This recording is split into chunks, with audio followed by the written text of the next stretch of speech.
Hello and welcome to this episode of Danny's Tips. In this Lightroom tutorial, you'll learn how to create the popular desaturated urban look that you see used a lot in nighttime city and architecture photos. But instead of learning how to replicate a single look with a very specific setting, you'll learn the technique behind it.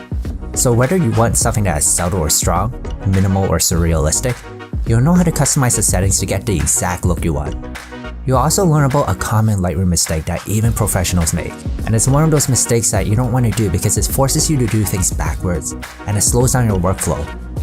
By the way, if you only have Photoshop, you can still follow along with the camera off filter. This is an easy tutorial, so whether you're a Lightroom beginner or expert, you'll have no problems following along.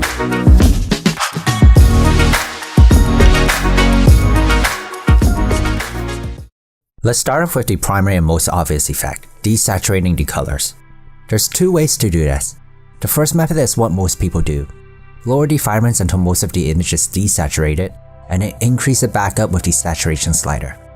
This creates contrast between the neutral and vibrant areas. Another way of doing this is to use the HSL sliders. It's a little bit more work, but it gives you more control. Simply desaturate all of the colors around the blue and green range. You want to have a smooth transition like this. If you make sharp changes like this, you might get posterization or weird color artifacts. A lot of times it'll look fine on the photo that you're working on, but when you copy it to other photos, the artifacts can appear. So to be safe, it's always better to have a smooth transition in your settings.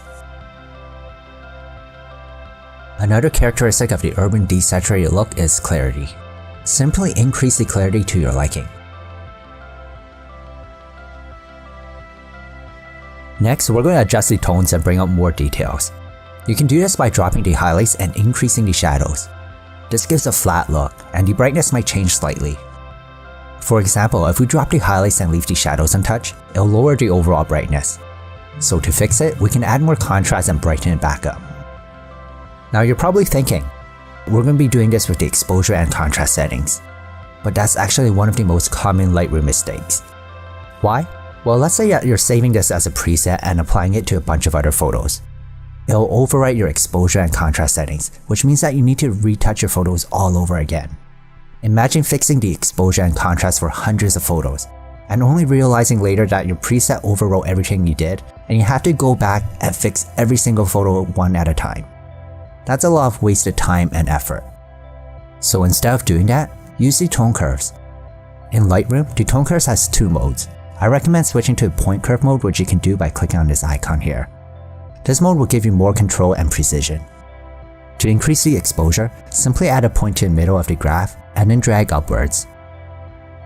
To add more contrast, add a point and create an S-curve like this. The curvier your S-curve is, the more contrast it will add. We now have the bulk of the urban desaturated look. The last thing to do is to lift the blacks. There's several ways to do this, but first, let's get the terminology straight because people mix it up all the time. Lifting the blacks means making the dark areas brighter like this. Crushing the blacks means making the dark areas darker, and you're also cutting off the details in those areas. You can also lift and crush the blacks at the same time, which will look like this. Whatever look you want is up to you, but that's how you do it. The more you drag it towards the center, the stronger the effect will be. Another popular effect is to tint the shadows blue. To do this, go to the blue channel and then drag the bottom left node upwards like this. You can also add a node like this to adjust where the blue tint gets cut off. Here's how the image looks like before and after. Another common way to tint the shadows is with the split toning adjustment. It's easier if you don't know how the tone curves work, but the results aren't as strong and it gives you less control. Lightroom also isn't the fastest software out there, so if you have a large catalog, it's good practice to keep your developed settings minimal by doing everything you can in the tone curves.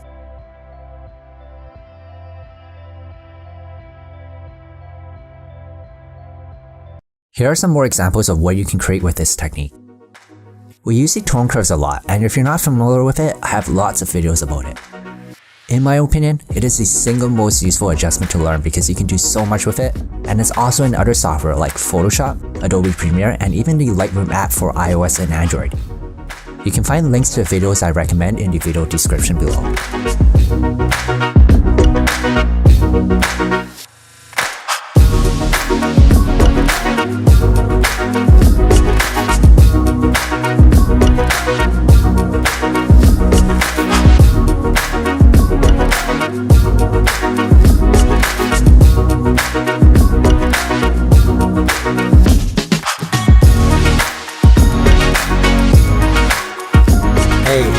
this video.